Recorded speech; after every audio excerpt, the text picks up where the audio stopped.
أعوذ بالله السميع العليم من الشيطان اللعين الرجيم. بسم الله الرحمن الرحيم. الحمد لله وكفى وسلام على عباده الذين اصطفى خصوصا على محمد المصطفى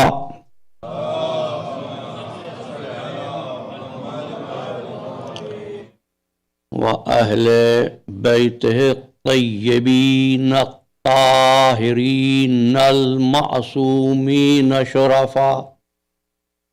إنهم سفينة النجاة ومصباح الهدى.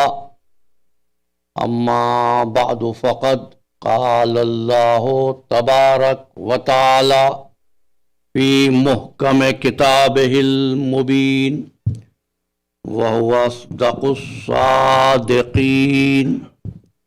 بسم الله الرحمن الرحيم. إنما يريد الله ليذهب عنكم الرجس أهل البيت ويطهركم تطهيرا.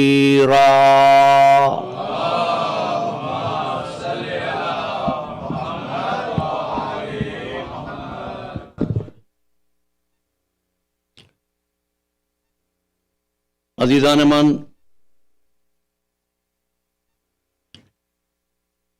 تہہ دل سے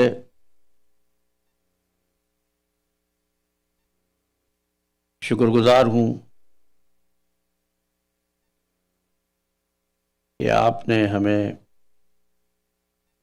اس عزاخانے میں حاضری کا موقع عنایت فرمایا، اور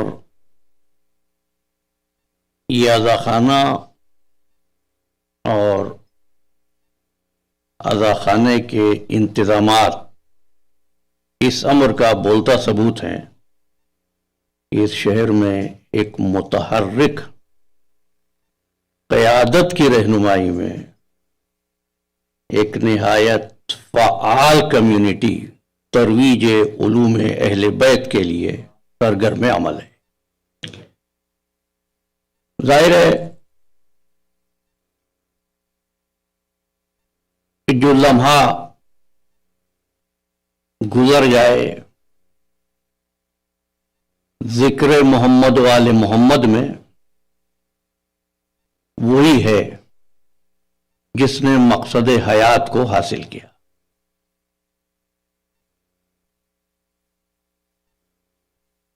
میری پہلی حاضری ہے، اس لیے یہ عرض کر دینا ایک گزارش کے طور پر، ایک طالب علم کے طور پر، کہ چونکہ طالب علم ہوں اس لیے سامعین کی تلاش میں نہیں ہوتا،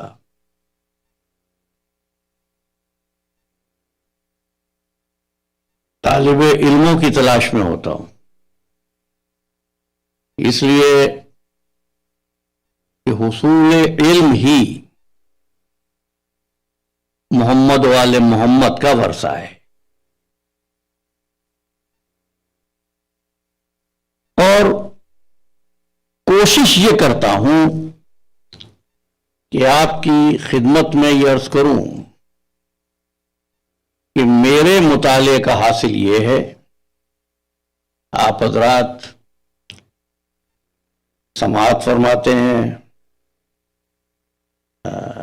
داخل ثواب ہوتے ہیں، لیکن ثواب کے ساتھ ساتھ، سماعت کے ساتھ ساتھ اپنی فکر کو بھی استعمال کرتے رہیں، اور یہ سوچیں کہ یہ کہا جا رہا تھا، ہماری فکر ہم کو یہاں لے جا رہی تھی۔ جب ہم سماعت کے ساتھ ساتھ تفکر کے عمل کو بھی شامل کر لیتے ہیں تو یہ عمل قوموں کی زندگی میں، قوموں کی ترقی میں مانع ہونے کے بجائے مددگار ہوتا ہے. رک جائے تو جمود طاری ہو جاتا ہے. اور یہ اس لیے اہم ہے کہ وہ کیسا کریم خالق ہے جس نے اس کرۂ ارض کو ایک لمحے کے لیے بھی ہادی کے بغیر نہیں چھوڑا. اس زمین پر آدمی نہیں تھے لیکن آدم کو روشنی علم دے کر بھیج دیا تھا. اس لیے کہ وہ نہیں چاہتا تھا کوئی ایسا لمحہ ہو کہ ہمارا بندہ ہو اور ہادی نہ ہو. ایسا کیوں؟ سورہ نساء 4 سورہ آیت کا نشان 165 شاید فرمایا رسلا مبشرین و منذرین لئلا یکون للناس علی اللہ حجت بعد الرسل. اللہ نے خوشخبری دینے والے اور ڈرانے والے رسول بھیجے. کیوں بھیجے؟ تاکہ بندوں پر اس کی حجت تمام ہو جائے. کوئی یہ نہ کہے کہ معبود ہم کو ہدایت کا راستہ دکھانے والا کوئی نہ تھا. اور اس میں ہدایت کے لیے 3 طریقوں کا انتخاب کیا. آج تمہیدی صحبت ہے، ہم تفصیلات میں نہیں جائیں گے، لیکن آنے والی نشستوں کی ایک بنیاد قائم کرنا چاہتا ہوں. اور اگر یہ جملے یاد رہ گئے تو انشاءاللہ روش ادراک کے اس سفر میں ہم آل محمد کے علوم کا تبرک لے کر اٹھیں گے. 3 طریقے، اور صرف 2 کی بات آج کر رہا ہوں. پہلا طریقہ، اس نے نبی بھیجے. دوسرا، کتابیں بھیجی. لقد ارسلنا رسلنا بالبینات وانزلنا معهم الکتاب والمیزان. سورہ حدید کی 25ویں آیت ہے. ہم نے رسول بھیجے اور کتاب بھیجی. سورہ بقرہ میں بھی ارشاد ہوا وانزل معهم الکتاب بالحق، ہم نے حق کے ساتھ کتاب بھیجی. اس کے پاس سے نبی آ رہے ہیں، اس کے پاس سے کتابیں آ رہی ہیں. عزیزو، کتنے نبی ہیں؟ مجھے ایک بات عرض کروں، مجھے بیچ میں آپ روک سکتے ہیں. میری تقریر کا تسلسل نہیں بگڑتا اور کوئی تیار شدہ مسودہ، کیا کہتے ہیں، اسکرپٹ میرے پاس نہیں ہوتا. آپ کی ہمت افزائی سے میں آگے بڑھتا ہوں. اچھا جناب، تو 1,24,000 نبی، اور وہ کہتے ہیں ہم نے انبیاء کو کتابیں دے کر بھیجا، تو کتابیں کتنی ہونی چاہیے تھی؟ 1,24,000. مگر تم دیکھو گے کہ 1,24,000 انبیاء ہیں، 1,24,000 کتابیں نہیں ہیں. ہم نے کیا سیکھا؟ جو سیکھا یہ کہ اس کو یہ تو گوارا ہے کہ نبی بغیر کتاب کے آئے، یہ منظور نہیں ہے کتاب بغیر ہادی کے رہے.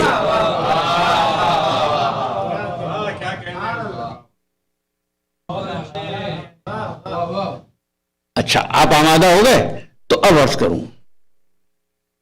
اسلام دین فطرت ہے، آپ سب نے کہا فطرت ہے، ماشاءاللہ، اور یہی ایکسپیکٹڈ تھا. لیکن عرض کروں آپ سے، فطرت کسی بھی ایسے عمل کو کہتے ہیں جس کی طرف خوشی سے رغبت ہو، جس کو انفورس کرنا نہ پڑے. بڑی توجہ ہے، خود بخود نافذ ہو جائے. بھوک بھوک لگنا فطرت ہے نا؟ کوشش کرتے ہو بھوک لگنے کے لیے؟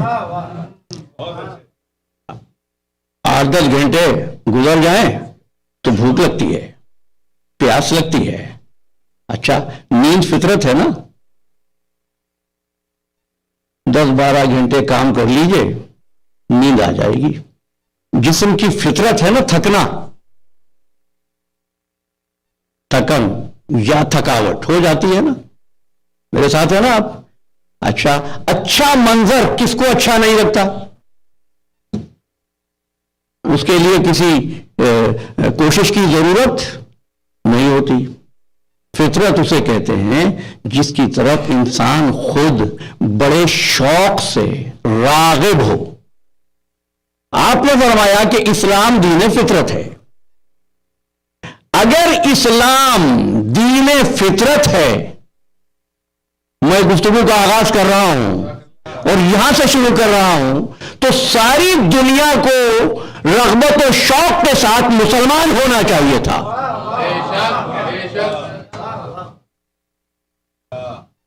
لیکن ہم دیکھتے ہیں گزرتے وقت کے ساتھ اسلام کے دشمنوں میں تو اضافہ ہوتا ہے. اسلام کی صورت تو مسخ ہوتی نظر آتی ہے. اسلام ہی کی نہیں، جو اسلام لے کر آتے ہیں رہے ان کے بھی دشمن ملیں گے تم کو. ہر نبی شکایت کرتا ہوا گیا. بس ایک بات یاد دلا دوں تمہید کے اس منزل پر کہ ایک نبی کہتا ہے قرآن، رب انی مغلوب فانتصر، میری قوم نے مجھے مغلوب کر کے رکھ دیا ہے. آپ کہہ رہے ہیں اسلام دین فطرت ہے. آقا دو جہاں محمد مصطفیٰ صلی اللہ علیہ وآلہ وسلم کا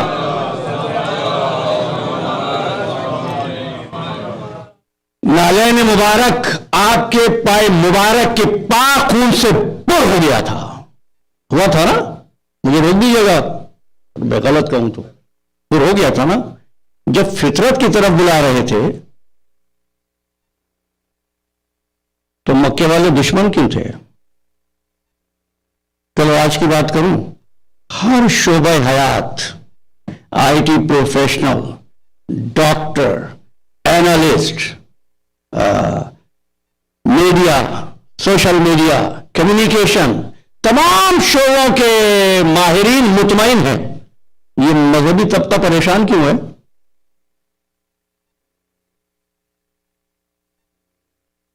سب مطمئن ہیں. بے یقینی کا شکار وہ ہے جو اس آیت کو الہام سے پڑھ رہا ہے، الا بذکر اللہ تطمئن القلوب. آج صرف تمہیں سے گزر رہا ہوں جناب. آپ اپنا اسٹیٹمنٹ بدل تو نہیں لیں گے؟ اب اسلام دین فطرت نہیں ہے.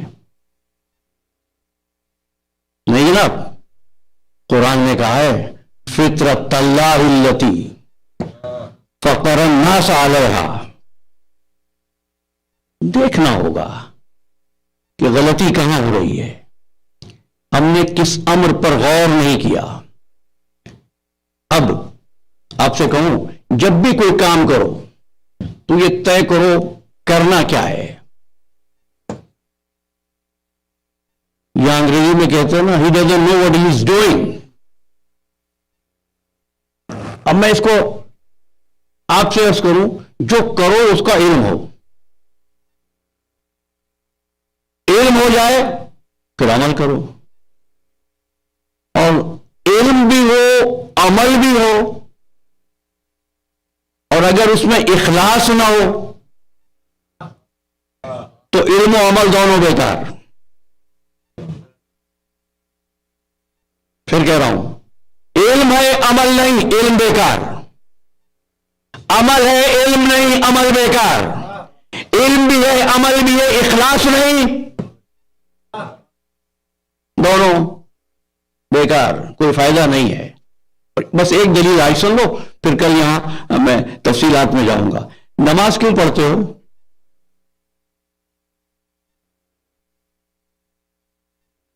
الصلاۃ تنہا عن الفحشاء والمنکر. میں نہیں کہہ رہا، قرآن نے کہا نماز روکے گی تم کو بے حیائی سے، نماز روکے گی تم کو برائی سے. تو جب نماز ہوگی وہاں برائی تو نہیں ہونی چاہیے نا. سعودی عربیہ میں پولیس تو ہونی ہی نہیں چاہیے.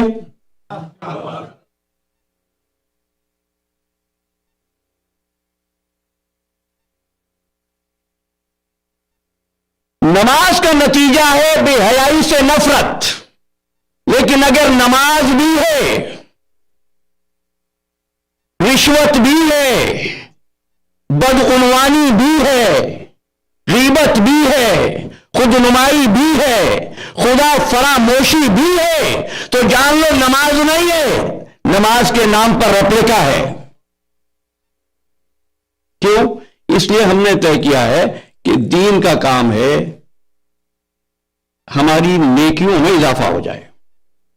اب ہمیں اس سے غرض نہیں کہ پڑوسی بھوکا سویا ہے، مجھے اس سے غرض نہیں کتنے بچے بیماری کے سبب مر رہے ہیں، میں مصلی پر بیٹھ کر ثواب میں اضافہ کر لوں.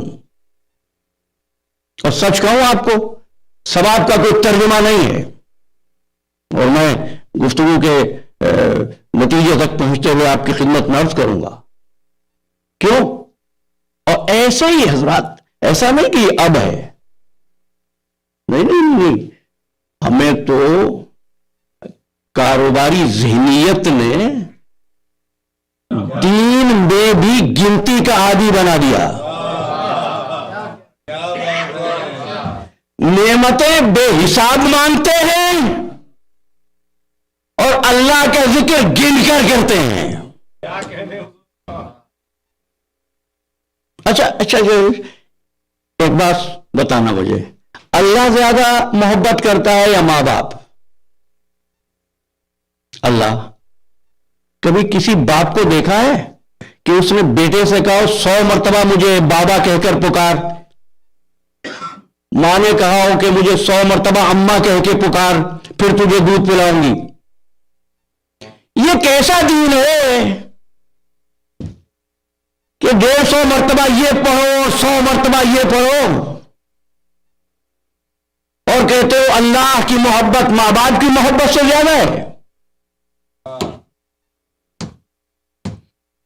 یاد رکھنا، اسلام گننے کا نام نہیں ہے، اسلام تولنے کا نام ہے. اچھا، تو ایسے لوگ تھے امام جعفر صادق علیہ الصلوۃ والسلام کا زمانہ.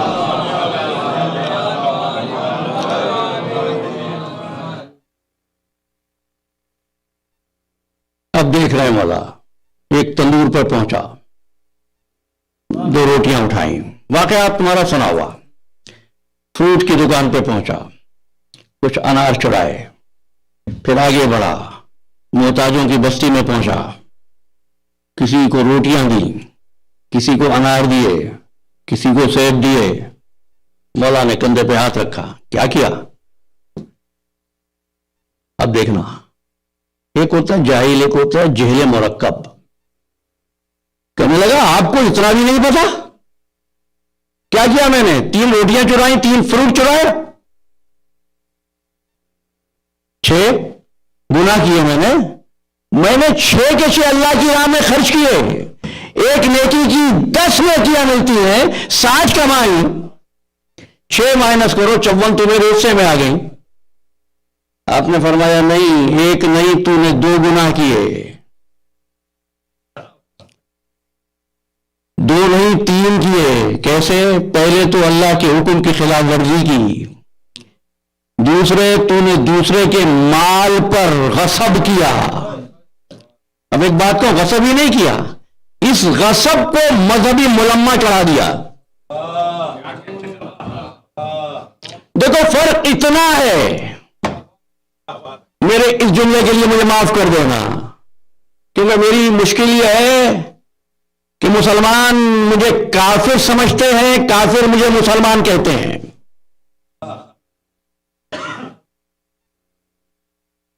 دیکھیے، مبلغ میں اور اس میں جو نکالا گیا تو یہی تو فرق تھا. یہ کہہ رہا ہے میں تبلیغ کرنے جا رہا ہوں، اور وہ کہہ رہا تھا میں تیرے بندوں کو بہکاؤں گا. کام الگ تھا. یہ جناب آپ نے فرمایا نہیں، ایسا نہیں ہے، تو نہیں جانتا کہ تو نے کیا کیا ہے، گناہ کیا ہے. اچھا تو اب ہوا کیا؟ اور یہ کر رہا تھا کہ پہلے ہم یہ طے کریں، علم حاصل کریں اسلام کیا ہے. اچھا میں نے ابھی ایک بات کہی، دوسری بات کہہ رہا ہوں.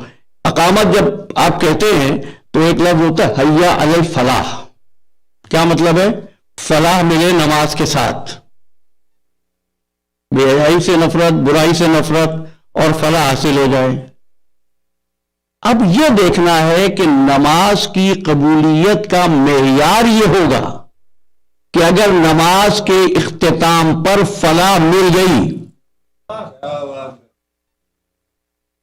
اگر رمضان گزرنے کے بعد کیفیت تقوی زندگی میں داخل ہو گئی، تب تو کچھ ہوا. میں نے کیا کہا؟ معلوم ہو کر کیا رہے ہیں. چلیے میں یہی ہو کے پوچھتا ہوں، اللہ نے اسلام کیوں بھیجا؟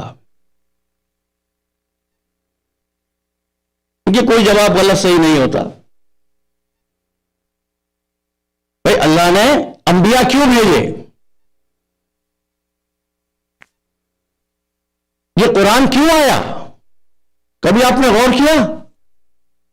میں نے جو گفتگو کی اور سروے کی، یہ مجھے جواب ملا ہدایت کے لیے، مجھے جواب ملا ہم کو نیک بنانے کے لیے. اس بے نیاز کو تمہارے نیک اور برے بننے سے کیا فرق پڑتا تھا؟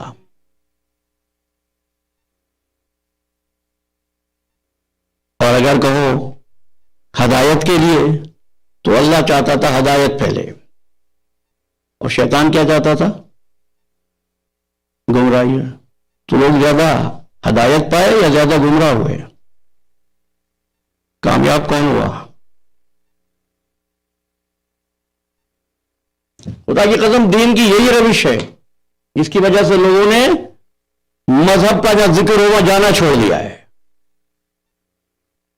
ہم کیا امیج بنا کے پیش کرتے ہیں؟ چلیے میں آپ سے عرض کروں کہ دین کیوں آیا. سورہ بقرہ 213 آیت، کان الناس امتا واحدہ فبعث اللہ النبیین مبشرین و منذرین. ہم نے بھیجے خوشخبری دینے والے رسول، ڈرانے والے رسول. انزل معہم الکتاب بالحق، ان کے ساتھ بھیجی ایک کتاب. کیوں؟ لیحکم، ان تین الفاظ کو یاد رکھیے گا، لیحکم بین الناس فی ما اختلفوا فیہ، تاکہ وہ لوگوں کے درمیانی جھگڑے ختم کر دیں. پہلا مقصد کیوں آیا اسلام؟ اب نہیں کہہ رہا نماز پڑھوانے آیا، روزہ رکھوانے آیا، حج کروانے آیا، نہیں. قرآن ہے کہہ رہا ہے کہ اس لیے آئے ہمارے نبی، ہم نے اس لیے بھیجے لیحکم بین الناس فی ما اختلفوا فیہ، تاکہ لوگوں کے درمیان اختلاف ختم ہو جائے. پہلا مقصد. معبود بس ایک ہی مقصد کا نہیں، ایک اور مقصد بھی ہے. سورہ نحل آیت کا نشان 81 ارشاد ہوا، وَكَذَلِكَ يُتِمُّ نِعْمَتَهُ عَلَيْكُمْ لَعَلَّكُمْ تُسْلِمُونَ. ہم نے نعمت کو اس لیے تمام کیا تاکہ تم سلامتی میں رہو. دوسرا مقصد اختلاف ختم ہو، سلامتی حاصل ہو. معبود بس دو مقصد کا نہیں، ایک اور سنو. میں تین پہ ٹھہر رہا ہوں، آیات تو اور میرے سامنے ہے. سورہ حدید ارشاد فرمایا، لقد ارسلنا رسلنا بالبینات وانزلنا معهم الکتاب والمیزان لیقوم الناس بالقسط. ہم نے رسول بھیجے کتاب دے کر، ترازو دے کر. کیوں؟ لیقوم الناس بالقسط، تاکہ لوگوں میں عدل قائم ہو جائے. کتنے مقاصد قرآن کی ان آیات نے پیش کیے؟ لوگوں کے درمیان اختلاف ختم ہو، لوگ سلامت رہیں، اور عدل و انصاف زمین پر قائم ہو. یہ ہے مقصد بعثت انبیاء کا. میں عرض یہ کرنا چاہ رہا ہوں عزیزان من کہ ان تینوں مقاصد میں فوکس کون ہے؟ اللہ یا بندہ؟ بندہ. میں یہی کہنا چاہ رہا تھا، اسلام کا فوکس اللہ نہیں ہے، اسلام کا فوکس بندے ہیں.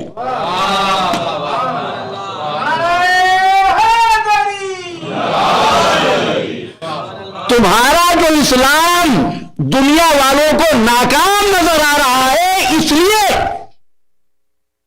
کہ تم نے اسلام کے فوکس میں ان بندوں کو نظر انداز کر دیا جن کے لیے اس نے انبیاء بھیجے تھے. یہ بات تو ایک رند کی سمجھ میں آ گئی.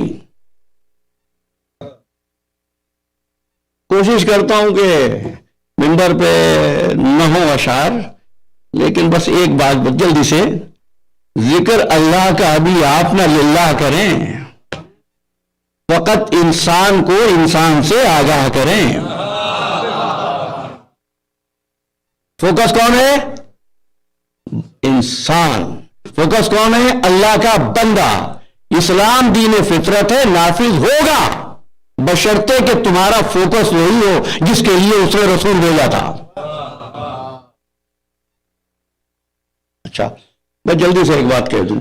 رسول اللہ سے پوچھا گیا، یا رسول اللہ یہ فرمائیے آپ کو اللہ نے کیوں بھیجا؟ اللہ اکبر، اللہ نے کیوں بھیجا آپ کو؟ آپ فرماتے ہیں تاکہ قرآن کی آیتیں سنا دوں. نہیں، اب آپ فرماتے ہیں انی بعثت لاتمم مکارم الاخلاق، میں اخلاق کو مکمل کرنے کے لیے بھیجا گیا. اب اخلاق کیا ہے؟ پولائٹ ورڈز یوز کرنا اخلاق، میٹھی میٹھی باتیں کرنا اخلاق. کل مجھے بہت ضروری کام ہے، آپ تشریف لا دیں، لے آئیے گا اور میری مدد کر دیجیے گا. اب اخلاق کا تقاضا یہ ہے کہ آپ منع نہ کریں. آپ نے منع نہیں کیا، اگلے دن آئے بھی نہیں. کیا یہ اخلاق ہے؟ لیکن ہم نے اسی کو اخلاق سمجھا ہے. یاد رکھنا، اخلاق نام ہے فرائض میں توازن کا.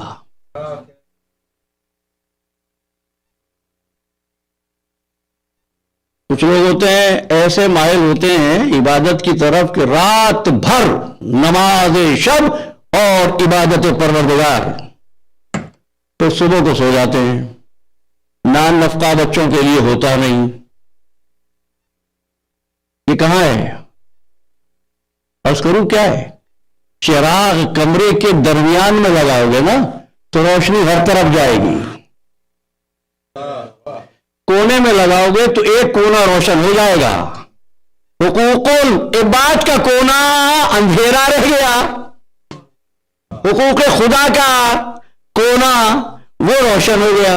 اخلاق کو بیلنس کرنا، اخلاق کو مکمل کرنے کا مطلب یہ ایک وقت میں ایک بندہ اپنے حق بھی ادا کر رہا ہو، بندوں کی حق بھی ادا کر رہا ہو، اس کے حقوق سے غافل نہ ہو.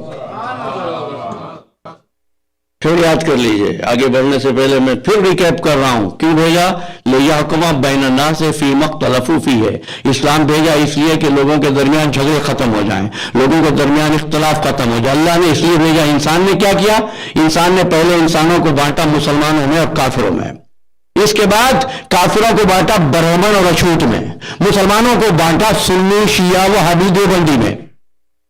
اور یہ سب کام دین کی خدمت کے نام پر ہوئے. ایک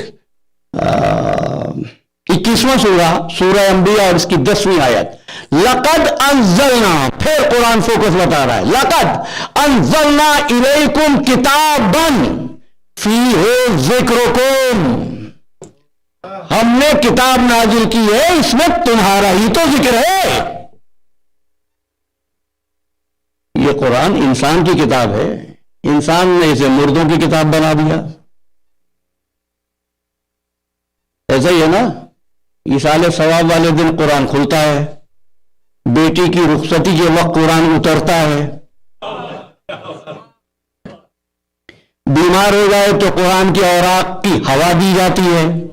نجم افندی نے کہا تھا ہوش والے تو کچھ لیتے نہیں اس سے سبق، بے ہوش کو قرآن کی ہوا دیتے ہیں.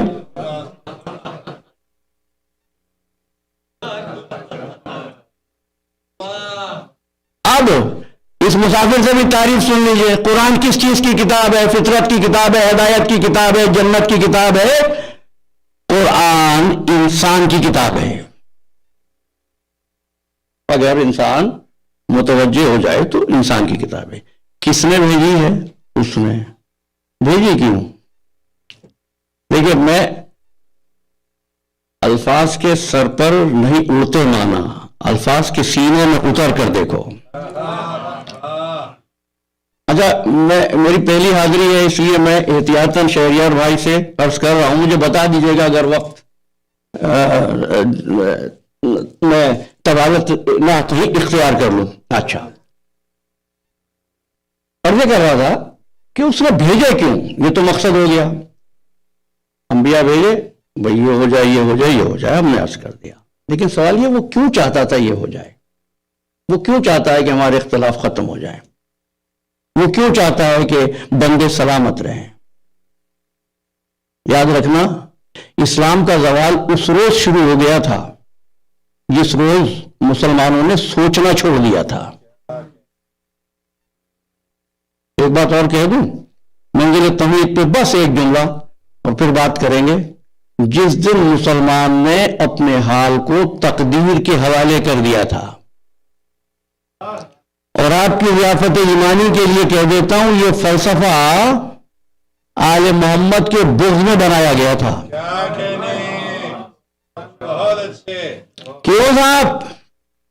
بھئی یہ کیا بات ہوئی؟ علی کعبے میں پیدا ہو گئے، کہنے کہ لکھا ہوا ہی ایسے تھا. اپنی رسوائی کی دلیل کہاں سے لے رہے ہیں؟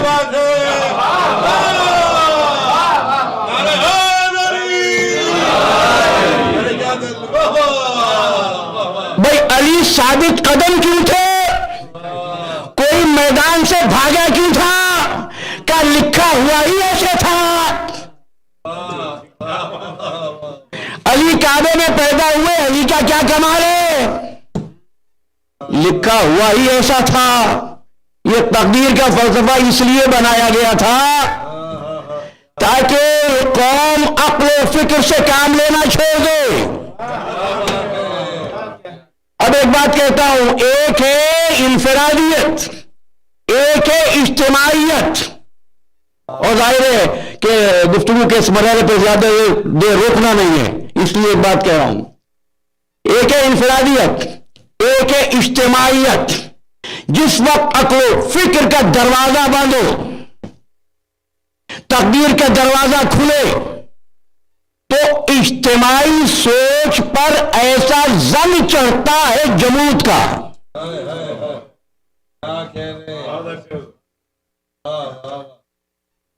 اب کہوں آپ سے، اچھا کرنا کوشش ہے، جا کے کسی سے بھی پوچھو، کسی سے پوچھنا، یہ دیکھے بغیر مسلمان ہے، یہودی ہے، کافر ہے، مشرک ہے، ہندو ہے، پارسی ہے، اس سے پوچھنا عالم افضل ہوتا ہے یا جاہل؟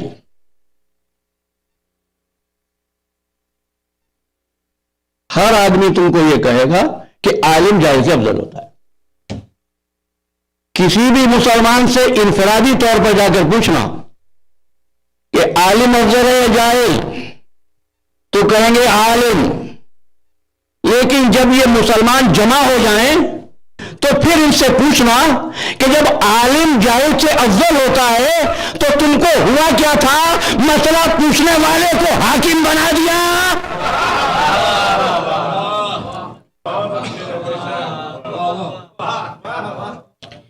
تو اب واپس آ جاتے ہیں، ہم فکر سے آگے بڑھیں گے. اور اب پوچھ رہا ہوں کہ اللہ نے کیا کیوں ایسا؟ کیوں انبیاء بھیجے؟ کیوں کتابیں بھیجی؟ کیوں چاہا کہ تم سلامت رہو؟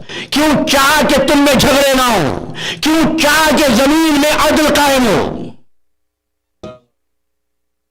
کیوں بھائی؟ کیوں چاہا؟ ایک لمحے کے لیے ٹھہرتا ہوں. کیوں چاہا؟ بندے ہدایت پا جائیں تو ہدایت پا گئے بندے؟ نہیں. جواب دینے لگے اللہ کی مشیت یہ بندے نیک ہو جائیں، شیطان کی مشیت یہ بندے بگڑ جائیں. غالب کس کی مشیت ہے؟ پھر عرض کر رہا ہوں، کہ آپ میرے ساتھ سوچتے چلیں. آپ کو بتا دوں، نہ تو اس لیے کہ سارے بندے مسلمان ہو جائیں. قرآن کہتا ہے کہ اگر ہم چاہتے ہیں نا کہ سب کو مومن بنا دیں تو بنا دیتے. ہم نہیں چاہتے زبردستی بنائیں. وَلَوْ أَنَّا نَزَّلْنَا عَلَيْهِمْ، ہم اگر ان پر فرشتے نازل کر دیتے، مردوں کو واپس لے آتے، کیا یہ کلمہ پڑھ لیتے؟ اگر پڑھ لیتے تو ان کے کلمے کا کوئی اعتبار تھا؟ اعتبار کر رہے عقل کے ساتھ. لا اکراہ فی الدین. تو دیکھو ایک بات آپ سے کہتا ہوں، اس لیے نہیں. اب اگر میں عرض کر سکوں، آپ کی سماعت بڑی معتبر، لیکن میں طالب علم، اگر آپ اس فرق کو سمجھ جائیں کہ ایک اللہ ہے، وہی اللہ رب ہے، لیکن وہ اپنا تعارف ہمیشہ رب سے کروا رہا ہے. مسلمانوں کو اللہ یاد رہتا ہے، رب یاد نہیں رہتا.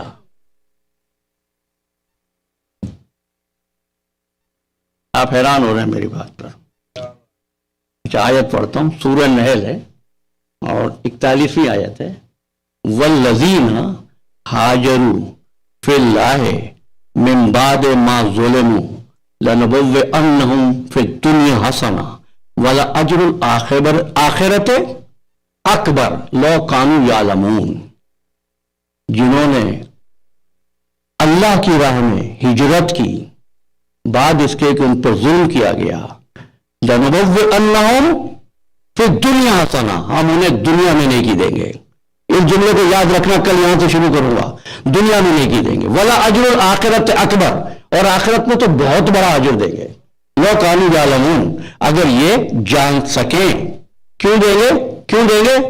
والذین صبروا، کیونکہ انہوں نے صبر کیا. وہ علی ربہم یتوکلون، اور اپنے رب پر توکل کیا. عزیزو، جو رب پر توکل کرے حسنہ اس کے لیے ہے.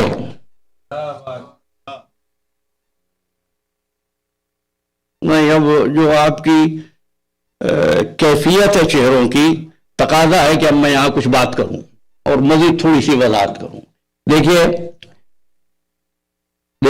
وہ اللہ ہے، لیکن جب اس نے اپنا تعارف کرایا تو اتنا ہی کہہ دیتا حمد ہے اللہ کے لیے.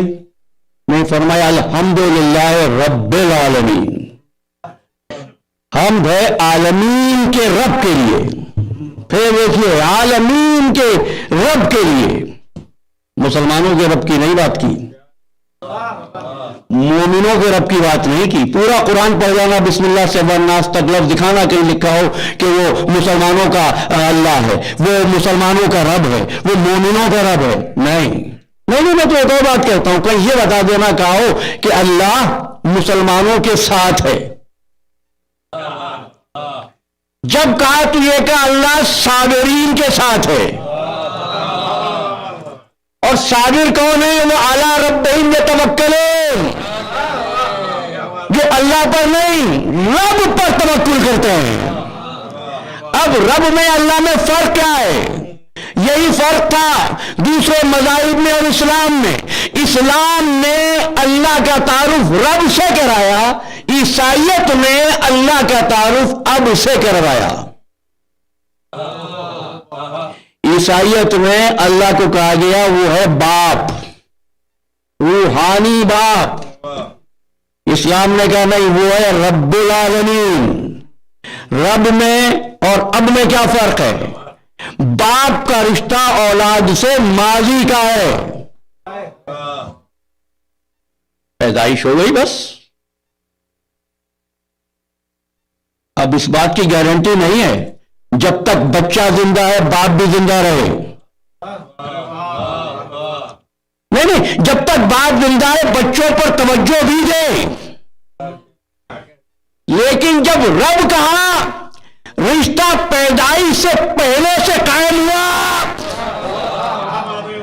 اور موت کے بعد تک چلا۔ اب رب کی تعریف سنتے جاؤ۔ رب کسے کہتے ہیں؟ انشاء الشیء حالاً فحالاً الی حد تمام، جو کریچر کی ایسی پرورش کرے کہ وہ کریچر، وہ مخلوق، وہ مصروف کمال پر پہنچ جائے۔ اس نے انبیاء اس لیے بھیجے تاکہ اس کی پرورش کا تقاضا پورا ہو جائے، بندوں کو نرچر کر دے، اس کی ضرورت کی ہر چیز اس کو مہیا ہو جائے۔ مانے نہ مانے یہ اس کی مرضی۔ بیٹا جا رہا ہے گھر سے سفر پر، باپ نے کہہ دیا یہ کریڈٹ کارڈ لے لے، یہ گاڑی لے لے، گاڑی کی فٹنس بھی کرا لے، یہ کھانا بھی ساتھ رکھ لے، کسی اجنبی پر بھروسہ نہ کرنا، کسی کی دی ہوئی چیز نہ کھانا۔ اب اگر بچہ نہ مانے تو نقصان بچے کا ہے یا باپ کا ہے؟ عزیزو، اس نے رب کی طرح اس عالم کی ضرورت کا ہر سامان دے کر کہا اِنَّا هَدَيْنَاهُ السَّبِيلَ اِمَّا شَاكِرًا وَإِمَّا كَفُورًا۔ ہم نے دے دیا بھائی، تجھے راستہ دکھا دیا، تیری مرضی ہے، مجبور تھوڑی کرتے، تیری نمازوں سے ہم کو کچھ نہیں ملنا۔ تو اگر نیکی کرے گا تو ہی فائدے میں رہے گا، تو بات مانے گا، تجھے اطمینان داخل، اطمینان شامل ہوگا تیرے حال میں۔ لیکن ہم نے اس بات کو دوسری طرح دی۔ اچھا، میں نے یہ جو رب کی بات کہی ہے نا، کبھی اس طرح بھی غور کیجئے گا، قرآن مجید میں جتنی دعائیں انبیاء کی ہیں، بس تھوڑا سا یہ وضاحت کر دوں، اور وہ بھی اس لیے کرنا پڑی کہ میں نے دیکھی آپ کی کیفیت کے یہاں ضرورت تھی وضاحت کی، پھر آگے جانا ہے۔ اچھا، جتنی دعائیں ہیں جو انبیاء نے مانگی، ایک دعا بھی اللہ کہہ کر نہیں ہے۔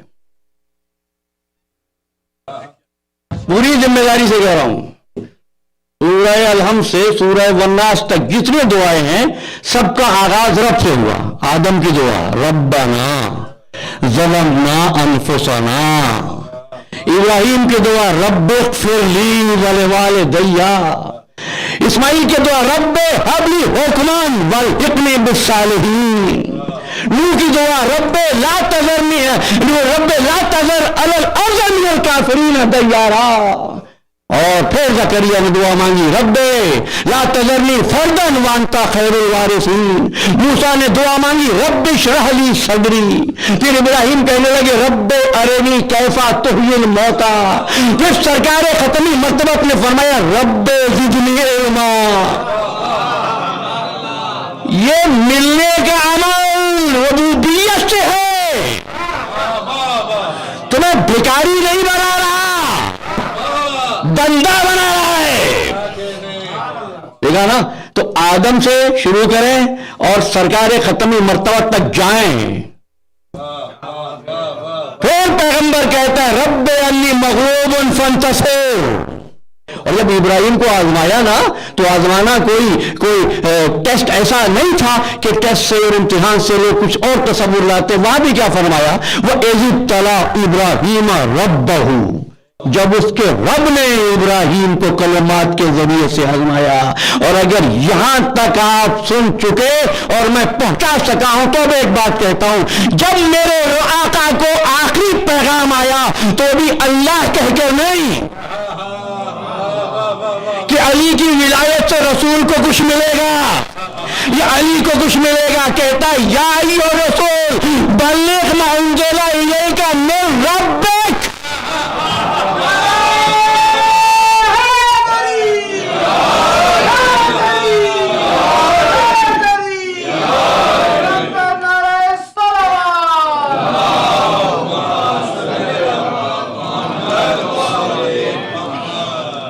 جتنی باتیں سب رب کہہ کر ہوئی نا، اس لیے میں نے عرض کیا جب آغاز یہ کتاب ہوا تو وہاں بھی الحمد للہ رب العالمین، اللہ اکبر۔ اب یہ ربوبیت ہی نہیں اکیلی، ربوبیت عالمینی ہے۔ ربوبیت عالمینی کیا ہے؟ مجھے حق نہیں ہے کہ میں کچھ کہوں، خود مطلب نکالوں؟ نہیں، بلکہ میں ایک اور بات کہتا ہوں خاص طور پر اپنے نوجوان دوستوں سے، قرآن میں جب کوئی لفظ ملے اور اس کو سمجھنا چاہو تو ڈکشنری میں نہ دیکھو، قرآن پڑھتے جاؤ۔ قرآن کا کوئی لفظ الا 3 الفاظ کے ایک بار نہیں آیا،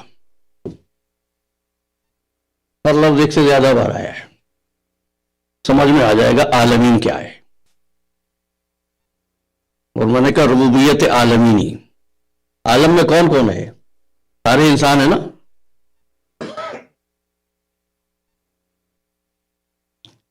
سوچیں تو بڑی بات ہے، نہ سوچیں تو صرف ایک چکر ہے۔ چکر میں نے کیوں کہا یہ؟ $10,000 $12,000 خرچ کر کے جہاں جاتے ہو تم کیا کرتے ہو؟ چکر لگاتے ہو نا۔ کبھی سوچا چکر ہے کیا؟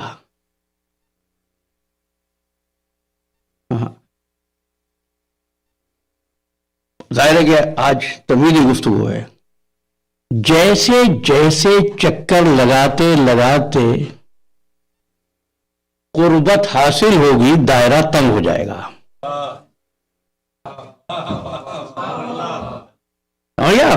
دائرہ چھوٹا ہو جائے گا۔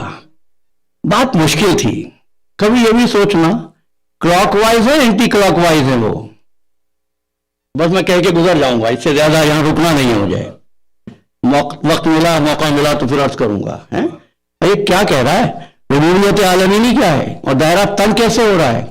چلیں یہ صاحبان معرفت کی قہریہ کرنا جملہ یہ، اور جتنی قربت بڑھے گی اتنی معرفت بڑھے گی، جتنی معرفت بڑھے گی اتنی تنہائی بڑھ جائے گی۔ دائرہ ذہن میں رکھنا، ٹھیک ہے؟ اچھا بات ذرا مشکل تو قرآن نے کہا آسان کرتے ہیں۔ سورہ مومنون 23واں سورہ ہے، اور پھر سورہ انبیاء میں بھی، اور میں اس وقت اسی آیت سے آگے بڑھ جاؤں۔ فرمایا وَجَعَلْنَا مِنَ الْمَاءِ كُلَّ شَيْءٍ حَيٍّ، ہم نے ہر شے کو پانی سے زندگی دی۔ یہ پانی سے کیوں؟ کبھی آپ نے غور کیا پانی کی خصوصیت یہ ہے کہ پانی کے 2 قطرے قریب قریب ہوں تو ایک دوسرے میں جذب ہو جاتے ہیں۔ سائنس کی زبان میں کہتے ہیں پانی میں کوہیجن بھی ہے، پانی میں ایڈیژن بھی ہے۔ ہٹنے لگے بٹنے لگے اس ارتباط کا انکار کرے تو ایسا کہ سوکھ جائے، اور اگر جوڑنے لگے ملنے لگے پانی کے قطرے ملے لہر بنے، لہر ملے دریا بنے، دریا ملے سمندر تک مل کے تو یعنی اٹھا دے اور کئی ظلمتوں کو بہا کے لے جائے۔ اب تم کو پانی سے پیدا کیا، ربوبیت عالمینی کو یاد رکھنا، اپنے گھر کو بھی ہم نے۔ نماز کس نے پڑھنی تھی؟ مومنوں نے نا۔ نماز کا حکم آیا تو مومنوں کو خطاب فرمایا، روزے کا حکم آیا یا ایھا الذین آمنوا، جب حج کی بات کی ہے تو اس نے جو لفظ استعمال وَلِلَّهِ عَلَى النَّاسِ، ہم نے انسانوں پر، وہ تو جوڑا ہے۔ آپ اس چادر کو توڑتے ہیں اور پھر کہتے ہیں اسلام نافذ نہیں ہو رہا۔ للہ علی الناس حج البیت من استطاع الیہ سبیلا، خیر حل موضوع نہیں ہے، تو ربوبیت عالمینی یاد رہے۔ اب ربوبیت عالمینی تمہارے ذہن میں رہے۔ دیکھو ایک صاحب گھر میں بیٹھ کر صبح شام عبادت کرتے تھے، بڑے نیک آدمی تھے، شہرت یہی تھی کہ وہ نیک تھے، تو کسی نے آ کر صادق آل محمد سے عرض کیا مولا فلاں آدمی بہت نیک ہے۔ آپ نے فرمایا کہ لوگوں سے ملنے جلنے میں کیسا ہے؟ مولا وہ تو ملتا ہی نہیں کسی سے، وہ ہے اور یاد خدا ہے، وہ ہے ذکر الہی ہے۔ آپ نے فرمایا ایسے آدمی کی عبادت کا کیا اعتبار؟ اب آپ سے کہتا ہوں ایمان انسان کے انسان سے رابطے کا نام ہے، یہی وجہ ہے۔ بس اب یہ 2 یا 3 آیتیں زیادہ سے زیادہ آپ کی خدمت میں عرض کروں۔ سورہ بقرہ 112ویں آیت ہے۔ ایمان کس پر لانا ہے؟ اللہ پر۔ اسلام کس کا ہے؟ اللہ کا۔ اب دیکھو آپ کہ کس طریقے سے یہ انسان کو رب العزت شامل کرتا ہے اسلام کی 4 دیواری میں۔ سورہ بقرہ 112ویں آیت، بلا من اسلم وجہہ للہ، بس کامیاب کون؟ جس نے اپنے چہرے کو اللہ کے سامنے جھکا دیا۔ وَهُوَ مُحْسِنٌ، اور وہ احسان کرنے والا ہے۔ فی الحال میں جلدی سے بس ترجمہ کر دوں پھر واپس آئیں گے۔ وَهُوَ مُحْسِنٌ، اور وہ احسان کرنے والا ہے، اللہ پر ایمان لا رہا ہے، احسان کرنے والا ہے۔ یہ تھی سورہ بقرہ۔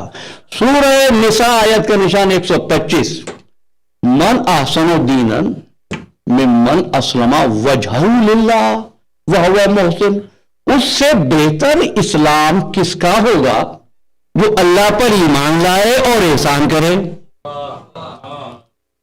31واں سورہ لقمان 22ویں آیت، من یسلم وجہہ الی اللہ وہو محسن، جو ایمان اللہ پر لائے اور احسان کرے۔ تم ایمان لائے اور اللہ پر احسان کر دو؟ نہیں نا، اللہ کا احسان ہے ہم پر، پھر وہ کیوں کہہ رہا ہے احسان کرے احسان کرے احسان کرے؟ تو یاد رکھنا احسان اللہ پر نہیں ہوتا، جہاں کہیں عبادت کے ساتھ احسان آئے وہ غیر خدا شامل ہوتا ہے۔ ایک آیت پڑھ دیتا ہوں، وَصَّيْنَا الْإِنسَانَ بِوَالِدَيْهِ إِحْسَانًا، انسان کو وصیت کی کہ والدین کے ساتھ احسان کرے۔ احسان بندوں پر ہوگا، عبادت اللہ کی ہوگی، تب سند قبولیت ملے گی، تب سند قبولیت ملے گی جب یہ چیزیں ہوں، اللہ پر احسان ہو اور بندوں کے ساتھ تعلق ہو۔ یہی وجہ ہے نماز اکیلے پڑھو یا جماعت کے ساتھ پڑھو، تمہیں کبھی نہیں کہنا میں تیری عبادت کرتا ہوں۔ سورہ فاتحہ یاد ہے نا، ایاک نعبد، ہم تیری ہی عبادت کرتے ہیں، تجھ ہی سے مدد چاہتے ہیں۔ جماعت کی نماز میں تو ٹھیک ہے، جب میں گھر پہ اکیلا نماز پڑھوں تو کیا اجازت ہے کہ کہوں میں تیری عبادت کرتا ہوں؟ کہ نہیں، اب بھی یہی کہنا ہم، تاکہ بھولنے نہ پاؤ کہ تیرے علاوہ بھی ہمارے بندے زمین پر ہیں، ان کا تجھ پر حق ہے، ان کے حوالے سے تجھ پر کچھ فرض ہے۔ عزیزو، یہی تو پیغام ہے آل محمد کا۔ وہ ربوبیت عالمینی ہے کیا؟ اس لیے دیکھو اتنا وسیع بات، اتنا وسیع پیغام۔ وہ کون ہے؟ الحمد للہ رب العالمین، وہ عالمین کا رب جس کو ہم بھیج رہے ہیں، اس کا فیض فقط مسلمانوں کو نہیں، وما ارسلناک الا رحمت للعالمین، اور جو اس کی وصایت لے کے چلے، وَكُلَّ شَيْءٍ أَحْصَيْنَاهُ، ہر چیز کو سمیٹ دیا۔ امام مبین، اور جس بیوی کی مجلس شہادت میں تم بیٹھے ہو کون ہے؟ فاطمۃ الزہرا سیدۃ النساء العالمین۔ یہ ہے وہ عالمینی تصور۔ ظاہر ہے کہ جب صدیقہ طاہرہ سلام اللہ علیہ سے پوچھا گیا اس دنیا میں رہنے کا سب سے بڑا فائدہ کیا ہے، آپ نے فرمایا ایک اللہ سے تعلق قائم ہو اور دوسرے اللہ کے بندوں کی مدد کرنے کا موقع ملے۔ یہ ہے بیوی پیغمبر، یہ ہے پیغمبر کی بیٹی صدیقہ طاہرہ۔ امام حسن علیہ السلام فرماتے ہیں میں نے دیکھا اپنی اماں کو جو دعا مانگا کرتی تھی، اور جانتے ہو نا بی بی کے ساتھ کیا ہوا تھا؟ یہ مجلسیں تو پرسے کی ہے نا، بڑے آرام سے میں جتنا تحمل آپ اٹھا سکیں۔ مولا فرماتے ہیں میری اماں دعا مانگتی تھی، اور کوئی دعا مانگنے سے پہلے پڑوسیوں کے لیے دعائیں مانگتی تھیں۔ اماں دوسروں کے لیے دعا تو کہنے لگی بیٹا اول الجار ثم الدار، پہلے دوسرے کے لیے دعا مانگو پھر اپنے لیے دعا مانگو۔ کیوں؟ اس لیے کہ یہ عمل مکمل نہیں ہوتا، یہ قیام و قعود و رکوع و سجود جب تک انفاق شامل نہ ہو جائے۔ اب وقت نہیں رہا، کل عرض کروں گا یہ انفاق کیا ہے۔ یاد رکھنا زکوٰۃ اور ہے، انفاق اور ہے، دونوں میں ایک فرق ہے۔ بس اتنا سن لو، لوگ نیک بن جاتے ہیں، حسنہ پا لیتے ہیں، خیر پا سکتے ہیں، میں اور دعویٰ کر دیں اطاعت کر سکتے ہیں، اطاعت کا دعویٰ کر سکتے ہیں۔ مشکل کام پتہ ہے کیا ہے؟ مشکل کام ہے کسی کا بر تک پہنچ جانا۔ اب وقت نہیں رہا، بر تک پہنچ، بر کیا ہے؟ ہماری زبان کی تنگ دامنی یہ ہے کہ ہم بر کا ترجمہ بھی نیکی کر دیتے ہیں، خیر کا ترجمہ بھی نیکی کر دیتے ہیں، حسنہ کا ترجمہ بھی نیکی کر دیتے ہیں۔ قرآن نے کہا سنو، یہ سورہ آل عمران ہے، 92 آیت ہے، 92، لن تنالوا البر حتی تنفقوا مما تحبون، تم بر تک پہنچ ہی نہیں سکتے جب تک کہ اس کو انفاق نہ کر دو جس سے تم محبت کرتے ہو، جو تم کو بہت عزیز ہو۔ سرکار ختم مرتبت نے ایک لباس تیار کر کے اپنی بیٹی کو دیا تھا شادی کے موقع پر، اور بیوی کو وہ لباس بہت پسند تھا، اور سرکار ختم مرتبت جب تشریف لاتے نا تو شہزادی زیب تن کر لیتی۔ ایک روز ایک سائل آیا، نے کہا ہے کوئی جو میری بیٹی کو لباس دے سکے؟ میری بیٹی ایک لباس کی محتاج ہے۔ بنت رسول نے آواز دی فضہ میرا لباس جا کے اس فقیر کو دے دو۔ فضہ نے لباس لا کے سائل کو دے دیا، سائل چلا گیا۔ تھوڑی دیر کے بعد سرکار ختم مرتبہ تشریف لائے، بیٹی تم نے وہ لباس سے بہتر نہیں کیا آج جو عام طور پر ہمارے آنے پر پہنتی ہو۔ بابا میں نے ایک سائل کو دے دیا، اب اللہ کا رسول ایک میسج دینا چاہتا ہے تم کو، بیٹی کوئی اور لباس دے دیتی۔ بابا قرآن کی آیت سامنے آ گئی، لن تنالوا البر حتی تنفقوا مما تحبون، جب تک وہ انفاق نہ کر دو جس کو تم چاہتے ہو۔ بابا وہ لباس بہت عزیز تھا مجھے، میں نے کہا کیوں نہ اس کو اللہ کی محبت میں اس سائل کو دے دوں۔ یہ ہے اسوہ فاطمہ زہرا۔ اور ایک بات اور ذہن میں رکھ لینا، آج پہلی مجلس ہے، اہل بیت رسول مظلوم ہیں، مجبور نہیں ہے، عمل وہی ہے جو اختیار کے ساتھ ہو۔ کیوں کیا ایسا؟ کیوں یہ بے بسی کی تصویر بنتے وہ تم کو نظر آتے ہیں؟ کیوں یہ بے بس نظر آتے ہیں؟ بے بس نہیں، یہ مظلوم ہے، یہ مجبور نہیں ہے۔ کس میں مجال تھی علی کے گلے میں رسی ڈال دیتا؟ میرا دل بہت دکھتا ہے جب کہتے ہیں علی سے خلافت چھینی۔ اگر علی خلافت لینا چاہتا تو اس زمین پر کوئی مائی کا بلال ایسا نہیں تھا جو علی کو روک سکتا، نہیں۔ مطلب یہ تھا انسان اس زمین کی زینتیں اور راحتیں پا کر اپنے نفس کو سلا چکا ہے۔ اور یاد رکھنا، راحتوں میں نفس سو جایا کرتا ہے، تکلیف پا کر نفس بیدار ہوتا ہے۔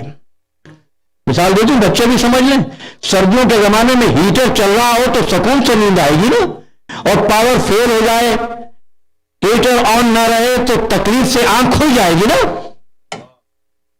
بس یہی وجہ تھی کہ اللہ کے برگزیدہ بندے تم کو تکلیفوں کی صورت نظر آئے، جہاں جہاں جس کا رتبہ بڑھا وہاں وہاں مصیبتیں بڑھی، حتیٰ کہ سرکار ختمی مرتبت نے فرمایا جتنی اذیتیں مجھ کو دی گئی اتنی اذیتیں کسی اور نبی کو نہیں دی گئی۔ اور پھر پیغمبر کی بیٹی کا یہ مرثیہ تو یاد ہے نا، آج بھی فضاؤں میں گونج رہا ہے، صبت علیہ بصائب لو انہا صبت علی الایام سرنا لیا لیا۔ یہ مصائب اس لیے جھیلے اہل بیت رسول میں سویا ہوا نفس انسانی بیدار ہو جائے۔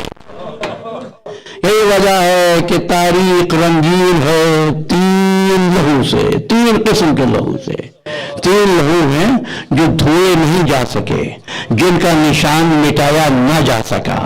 بس وہ جلدی سے چل جملے ہر آنکھ میں آنسو آ جائے۔ پہلا خون ہے جو حسین ابن علی کے کرتے کا خون ہے۔ اس کرتے کے لہو کو زہرا کبھی تسلیم کے کنارے دھوتی ہے، کبھی کوثر کے کنارے دھوتی ہے، کبھی آب سرسبیل سے دھوتی ہے، کبھی جنت کے چشموں سے دھوتی ہے، لیکن خون کا نشان نہیں جاتا۔ آتی ہے بابا تو رہی ہوں مگر خون کا نشان نہیں مٹتا۔ فرماتے بیٹی جب تک تحکم الحاکمین کی عدالت سے حسین کے خون کا فیصلہ نہیں ہو جاتا اس خون کا داغ نہیں مٹے گا۔ دوسرا خون اس 4 سالہ بطول کے کانوں کا لہو ہے جو بعد عصر کربلا میں بہا، اور پھر کوفہ شام کے بازاروں میں کبھی رباب نے صاف کرنے کی کوشش کی، کبھی زینب نے دھویا مگر نشان باقی رہا۔ اور تیسرا خون فاطمہ کے زخمی پہلو کا خون ہے جو آج بھی تازہ ہے، جو اس سوئی ہوئی انسانیت سے انصاف مانگ رہا ہے۔ زہرا کی قبر مدینہ میں تم کو پکار رہی ہے۔